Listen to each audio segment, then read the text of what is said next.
নমস্কার বন্ধুরা, চলে এসেছে একটা দুর্দান্ত ভিডিও নিয়ে গাইস। মানে তোমরা তো জানো যে বাংলাদেশ ভার্সেস ইন্ডিয়া ভার্সেস চীন ভার্সেস পাকিস্তান, মানে টোটালি ভার্সেস চলছে গাইস এখন। মানে আজকে যে ভিডিওটা সেটা না একদম মানে কেমন একটা জন্য ভিডিও, মানে ভিডিওটা দেখলে সবাই মানে হতভম্ব তো হবেই। আর ভিডিওটার মধ্যে অনেক টুইস্ট পার্ট আছে, অনেক টুইস্ট পার্ট আছে। আর তোমরা তো সবাই জানো যে এখন বাংলাদেশ, চীন আর পাকিস্তান তিনটে দেশ এক হয়ে গেছে।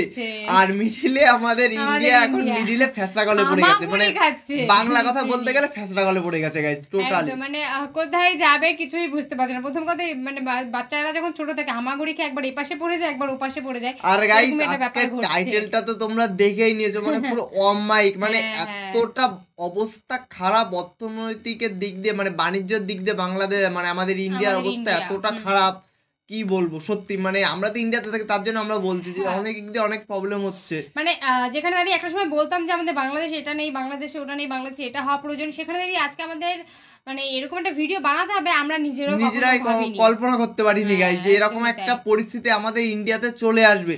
মানে কোনো দরকার ছিল না বাংলাদেশের সাথে শত্রুতা করার, কোনো দরকার ছিল না, একদমই তো পাশের দেশ। তো আমার মনে হয় না এরকম করা উচিত ছিল। তো যাই হোক, ওদের কি মনে হয়। তো গাইস আজকে টাইটেল হলো বাংলাদেশের দখলে চিকেন নেক। মানে বুঝতেই পারছো বাংলাদেশের দখলে চিকেন নেক, মানে যে একটা রাস্তা দিয়ে সমস্ত কিছু করানো হয়, সমস্ত রাজ্যে সমস্ত দেশে সমস্ত কিছু যাই একটা রাস্তা দিয়ে, অবশ্যই সেটা নাকি আজকে বাংলাদেশের দখলে। মানে বুঝতেই পারছো গাইস মানে কি অবস্থা। তো যারা এখনো পর্যন্ত চ্যানেলটাকে সাবস্ক্রাইব করোনি প্লিজ গাইস সাবস্ক্রাইব করে দাও, আর যারা সাবস্ক্রাইব করেছো গাইস তাদেরকে অসংখ্য ধন্যবাদ। তো বাংলাদেশ কিভাবে আমাদের চিকেন নেকটা দখল করলো, কিভাবে কি হলো, সমস্তটা তো আমাদের দেখতে হবে। মানে জানাটা সত্যি দরকার, সেটা তুমি ও দেশের হও বা তুমি এদেশের, যে দেশেরই হও না কেন সেটা জানাটা ভীষণ দরকার।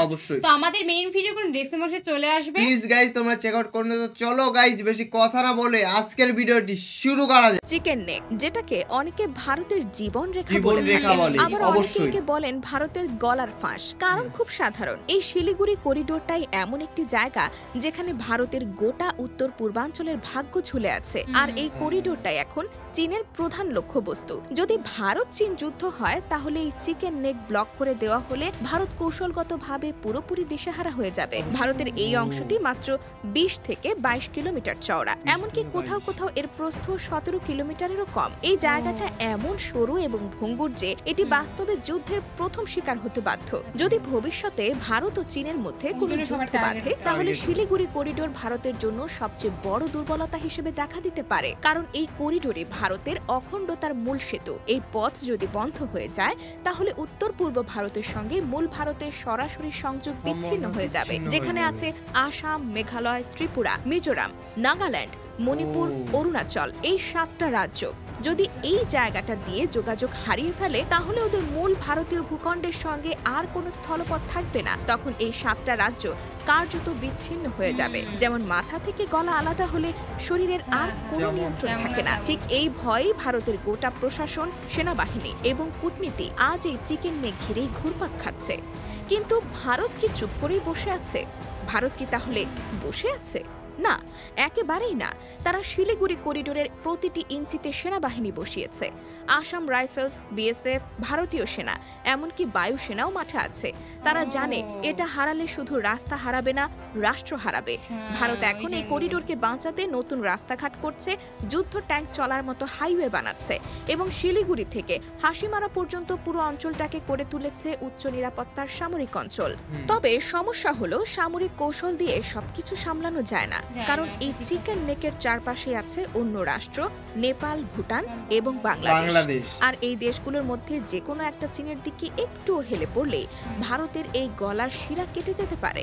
চিন্তা করুন, চীন যদি ভুটানের মধ্য দিয়ে দোকলাম হয়ে চুম্বি ভ্যালি ঘিরে ফেলতে পারে, কিংবা বাংলাদেশ যদি সরাসরি কৌশলগত অবস্থান নেয়, তাহলে ভারতের এই করিডোর দিয়ে উত্তর পূর্বাঞ্চলে সেনা বা রসদ পাঠানো হবে অসম্ভব। আর এখানে বাংলাদেশের ভূমিকাটাই সবচেয়ে গুরুত্বপূর্ণ, কারণ ভারতের সব ভয় আসলে বাংলাদেশের দিকে তাকিয়ে থাকে। বাংলাদেশ যদি চুপ থাকে তাহলে ওরা হাফ ছেড়ে বাঁচে, আর যদি বাংলাদেশ কৌশলগত কিছু পদক্ষেপ নেয় তাহলে দিল্লির শ্বাস বন্ধ হয়ে আসে। কারণ এই চিকেন নেক ভারতের গলার রক্তনালী, আর সেটা বাংলাদেশের সীমান্ত ঘেঁষেই। যখন একটা শক্তিশালী রাষ্ট্র তার সবচেয়ে দুর্বল জায়গা নিয়ে চুপচাপ আতঙ্কে থাকে তখনই বোঝা যায় সেই জায়গাটার গুরুত্ব কতটা বেশি। ভারতের ক্ষেত্রেও তাই হয়েছে। চিকেন নেক নিয়ে ভারতের এই নিঃশব্দ আতঙ্ক দিন দিন আরো গভীর হচ্ছে, কারণ চীন ধাপে ধাপে ঘিরে ফেলছে ভারতের এই গলার শিরাটা। শুধু সামরিক নয়, কূটনৈতিক আর অর্থনৈতিক ভাবেও চীন ঘুঁটি সাজাচ্ছে এমন ভাবে যাতে সময় মতো চাপ দিলে ভারতের এই করিডোর একেবারে অকেজো হয়ে যায়। আর এটা শুধু ভারত না, গোটা বিশ্বের নজরে আছে, যেহেতু দক্ষিণ এশিয়ার রাজনৈতিক ভারসাম্যটা এই একটুখানি জায়গার উপরে দাঁড়িয়ে আছে। চীন বহু আগেই বুঝে গেছে সরাসরি যুদ্ধ না করেও কৌশলগত চাপে ভারতকে দুর্বল করা সম্ভব। এজন্য তারা একদিকে দোকলাম মালভূমি ঘিরে রেখেছে, অন্যদিকে তিব্বতের চুম্বি উপত্যকা হয়ে সামরিক ঘাঁটি বসিয়েছে, যার সবকিছুই চিকেন নেকের একদম গায়ের ওপর। এমনকি তারা ভুটানের সঙ্গে চুক্তির চেষ্টা করছে যাতে দোকলামে স্থায়ী উপস্থিতি তৈরি করতে পারে, কারণ চীন জানে দোকলাম দখল মানেই শিলিগুড়ি করিডোরের সামনে দাঁড়িয়ে পড়া, আর সেখান থেকে চাইলে 1 ঘন্টার মধ্যেই ভারতের পুরো উত্তর পূর্বাঞ্চল বিচ্ছিন্ন করে দেওয়া সম্ভব। এখানে ভারতের ব্যর্থতা সবচেয়ে বেশি চোখে পড়ে কূটনৈতিক দিক থেকে। ভুটান, নেপাল, এমনকি বাংলাদেশ, এই 3 দেশের সঙ্গে সম্পর্ক ব্যবস্থাপনায় ভারত এতটাই একচোখা নীতি নিয়েছে যে এখন তারা নিজেরাই একঘরে হয়ে যাচ্ছে। নেপাল নতুন ম্যাপে ভারতের বিতর্কিত এলাকা দেখিয়েছে, ভুটান দোকলাম নিয়ে চীনের সঙ্গে বারবার আলোচনায় যাচ্ছে, আর বাংলাদেশ যে 2010 সাল থেকে শুধু আশ্বাসই পেয়েছে ভারতের কাছ থেকে, বাস্তবে তিস্তা চুক্তির এক ফোঁটাও বাস্তবায়ন হয়নি। চীন আবার কৌশলগতভাবে এসব দেশের সঙ্গে বাণিজ্যিক ও অবকাঠামোগত সম্পর্ক বাড়াচ্ছে। বাংলাদেশে চীন যে পরিমাণে বিনিয়োগ করেছে বিদ্যুৎ কেন্দ্র, বন্দর ও মহাসড়কে, তা ভারতের কূটনীতিকদের রাতের ঘুম কেড়ে নিচ্ছে। কারণ ভারত জানে যদি বাংলাদেশ একদিন এই চীনা অবস্থানকে অনুমোদন করে তাহলে শিলিগুড়ি করিডোর একরকম ঘিরে ফেলা হয়ে যাবে। তখন একটুও সংঘর্ষ ছাড়াই ভারতের অখণ্ডতা প্রশ্নবিদ্ধ হবে। আর এসবের মাঝেও ভারত শুধু একতরফা প্রস্তুতি নিচ্ছে, সেনা মোতায়েন, রাস্তাঘাট বানানো, রাডার বসানো। কিন্তু প্রশ্ন হলো, শুধু সামরিক প্রস্তুতি দিয়ে কি এই করিডোর রক্ষা করা সম্ভব? না, কারণ এই করিডোর ঘিরে রয়েছে বহুমুখী হুমকি। ভেতরের বিচ্ছিন্নতাবাদ, বাইরে চীনের চাপ, পাশের দেশে কূটনৈতিক দুর্বলতা, এই 3টাই মিলে ভারতে একসঙ্গে আঘাত হানতে পারে। এদিকে ভারতের ভেতরে উত্তর পূর্বাঞ্চলের জনগণ নিজেদের প্রতি ভারত সরকারের অবহেলা অনেকদিন ধরেই অনুভব করে। তারা মনে করে দিল্লি শুধু দরকার মতো ব্যবহার করে, কিন্তু প্রকৃত উন্নয়ন করে না। এই অসন্তোষ যদি কোনোভাবে চীনের প্ররোচনায় বিস্ফোরণের রূপ নেয়, তাহলে চিকেন নেক বন্ধ না হলেও উত্তর পূর্ব ভারত নিজেই মূল ভারত থেকে আলাদা ভাবতে শুরু করবে। অর্থাৎ করিডোর খোলা থাকলেও বিচ্ছিন্নতা তৈরি হবে রাজনৈতিকভাবে। যে করিডোরটা ভারতের গলার শিরা, সেটাই আজ তাদের কৌশলগত গলার ফাঁস। আর সেই গলার পাশে দাঁড়িয়ে বাংলাদেশ, একটা নীরব শক্তি হয়ে, যে চাইলে কথার এক বাক্যে ভারতের ভিত কাঁপিয়ে দিতে পারে। চিকেন নেক যেভাবে ভারতের ভৌগোলিক অখণ্ডতার চাবিকাঠি, ঠিক সেভাবেই এটা এখন বাংলাদেশের কৌশলগত অবস্থানকে ইতিহাসে প্রথমবারের মতো এক অপ্রতিরোধ্য উচ্চতায় নিয়ে এসেছে। প্রশ্ন একটাই, আমরা কি কৌশল বুঝে সেই সুযোগটা নিতে পারবো? ভারত 13 বছর ধরে তিস্তা চুক্তি ঝুলিয়ে রেখেছে, কথায় কথায় পেঁয়াজ রপ্তানি বন্ধ করেছে, সীমান্তে গুলি চালিয়ে নিরীহ মানুষ মেরেছে, আবার নির্বাচনের সময় এসে বন্ধুত্বের অভিনয় করে। এই দ্বিচারিতা বাংলাদেশের মানুষ ভালো করেই বোঝে। আর এর পেছনে ভারতের আত্মবিশ্বাস ছিল বাংলাদেশ কিছু বলবে না, কারণ তারা জানে এই চিকেন নেক একমাত্র এমন একটা জিনিস যেখানে বাংলাদেশ পাশে না থাকলে ভারতের মূল ভূখণ্ড থেকে তার 7টা রাজ্য বিচ্ছিন্ন হয়ে যেতে পারে। এখন বাংলাদেশের হাতে এই ভূ রাজনৈতিক কার্ডটা আছে একদম সত্যিকার অর্থে। শুধু দরকার সেটা খেলার সঠিক টাইমে।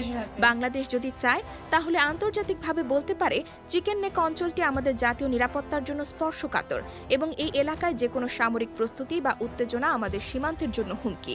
শুধু এই বার্তায় ভারতের ভেতরে আতঙ্ক তৈরি করবে, কারণ ওরা জানে বাংলাদেশ চুপ থাকলে চীন আরও সহজে এগোবে। বাংলাদেশ যদি একটু আগ্রহ দেখায়, সেটা দিল্লির ঘুম হারাম করে দেবে। বাংলাদেশ চাইলে এই অবস্থান ব্যবহার করে আন্তর্জাতিক মঞ্চে নিজেদের গুরুত্ব বাড়াতে পারে। ধরুন, যদি চীন চায় বাংলাদেশকে সঙ্গে নিয়ে দক্ষিণ এশিয়ায় বিকল্প ট্রানজিট করিডোর গড়ে তুলতে, তাহলে ভারতের বাণিজ্য প্রভাব এক ধাক্কায় কমে যাবে। বাংলাদেশ হতে পারে সেন্ট্রাল হাব, চট্টগ্রাম বন্দর, মংলা, কক্সবাজার, পায়রা সবকিছু মিলিয়ে। আর তাতেই ভারতের গলা শুকাবে, কারণ তখন চিকেন নেক তার আর শক্তি নয়, বরং গলার ফাঁস হয়ে দাঁড়াবে। এখন আন্তর্জাতিক সম্প্রদায়ও জানে চীন চুপচাপ বসে নেই, তারা দক্ষিণ এশিয়ায় একে একে ঘুঁটি বসাচ্ছে। এই অবস্থায় ভারতকে নিয়ন্ত্রণে রাখতে হলে বাংলাদেশের ভূখণ্ডের পাশেই দাঁড়িয়ে থাকা এই গলার রাস্তার দিকেই নজর রাখতে হবে। আর বাংলাদেশের সামনে এটা এক বিশাল কূটনৈতিক অস্ত্র। বাংলাদেশ কোনোভাবেই যুদ্ধ চায় না, কিন্তু সেটা মানে এই নয় যে প্রতিবেশীর কাছে মাথা নিচু করে থাকবে। কি বলবো guys, chicken neck chicken neck chicken neck, মানে চারিদিকে চিকেন নেক নিয়ে যা অবস্থা, মানে তোলপাড় হয়ে যাচ্ছে, মানে কে টেনে নিয়ে যাবে এটাই। হ্যাঁ, এখন আমি যতটা ভিডিও দেখে আমার যতটা আউট নলেজ হলো, টোটালি এখন আমাদের বাংলাদেশের উপরে নির্ভর করছে চিকেন নেকটা কার থাকবে। মানে বাংলাদেশ চাই যে যুদ্ধ করতে হয়, এটা আমার খুবই একটা ভালো একটা মানে কথা লাগলো ভিডিওতে, যে বাংলাদেশ যুদ্ধ চাই না কোনো দিকে। কেননা শান্তশিষ্ট দেশ, যে দেশের খুবই মানে ভালো একটা দেশ, সেই দেশ কোনোদিনই যুদ্ধ চায় না। কিন্তু যেসব যুদ্ধ চায় যেসব দেশ, সেসব দেশ বুঝেই নিও কিরকম। কিন্তু আমার একটা ভালো লাগে, বাংলাদেশ যুদ্ধ চাচ্ছে না, সামরিক চাইছে না বলেই কিন্তু এখন মানে চুপচাপ আছে, প্লাস ওটা নিয়ে কোনো সমস্যা সৃষ্টি করছে, মানে একটা কথা যে বাংলাদেশ চুপচাপ আছে বলে সবাই কিন্তু পেয়ে বসছে, এটা মানে আমাদের ইন্ডিয়া কিন্তু পেয়ে বসছে যে বাংলাদেশ চুপচাপ আছে বলে বাংলাদেশের কাছে কোনো মানে ইয়ে নেই। ওখানকার মানুষ যদি একবার যদি মুখ খোলে অবশ্যই পুরো শেষ। তারা বুঝতেই পারছে যে কি হবে তখন। চিকেন নেক কি আমাদের মানে ভারতবর্ষ দু টুকরো তো ভাগ হয়ে যাবে। দেখো গাইস, সেটা আমরা বুঝতে পারছি, আমাদের মতন অডিয়েন্স যারা মানে অডিয়েন্স যারা ভারতবাসী তারা বুঝতে পারছে, কিন্তু যারা রাজনৈতিক নিয়ে যারা তারা কিন্তু সবকিছু বুঝবে না। তাদের কাছে কিন্তু আগে রাজনৈতিকটা আগে, দেশ কিন্তু পরে তাদের কাছে। তাদের কাছে বাবার নাম এরকম একটা ব্যাপার হয় না, দেখবা কখনো ধরো প্রচুর জিনিস দরকার, যুদ্ধ করবে তারা মিডিলটা কিন্তু গাইস মরবো আমরা, জনগণ মরবে, তাদের কিন্তু তারা কিচ্ছু হবে না, তারা কিন্তু সেফটি জায়গাতে থাকবে। আমরা তোমরা কিন্তু এরকম বাড়িতে থাকবো, এসে একটা বোম পড়বে, আমরা উড়ে গেলাম ওখানে। কিন্তু আমাদের বাংলাদেশ যে কাজটা করেছে আমার সত্যি খুব ভালো লেগেছে, মানে কোনো কথা নেই ওদের মুখে। আর গাইস আমি একটা কথা বলতে পারি, ডক্টর ইউনূস 8 মাসে এসে কি করছে গাইস, মানে কি করছে, ওনাকে স্যালুট, মানে কিছু বলা নেই। উনি এতটা ডেভেলপ করছে আমাদের বাংলাদেশকে, মানে সত্যি মানে শেখ হাসিনা অত বছরে যেটা পারিনি সেটা ডক্টর ইউনূস 8 মাসে করে মানে এটা একটা মানে অস্বাভাবিক একটা ঘটনা। তো তোমাদের এই ভিডিওটা ঠিক কেমন লাগলো সেটা অবশ্যই আমাদেরকে জানিও। আর তোমরা এখন তো জানোই যে আমাদের বাংলাদেশ, ইন্ডিয়া, চীন, পাকিস্তান সমস্ত কিছু নিয়ে কিন্তু ভীষণ বিবাদ চলছে, আর এগুলোর কিন্তু প্রচুর ভিডিও মানে আর কি হচ্ছে। তো তোমরা আমাদেরকে অবশ্যই কমেন্ট করো যে কোন ভিডিও তোমরা কি নরমালি ক্যাজুয়ালি অন্য কোনো গানের প্রতি রিঅ্যাকশন চাও নাকি রাজনৈতিকের উপরে রিঅ্যাকশন চাও, অবশ্যই তোমরা কমেন্টে জানিও, আমরা সেই ধরনের ভিডিও নিয়ে চলে আসবো। তো চলো গাইস, নতুন কোনো ধামাকাদার ভিডিওতে তোমাদের সাথে আবার দেখা হবে। আজকের মতন এখানেই, টাটা।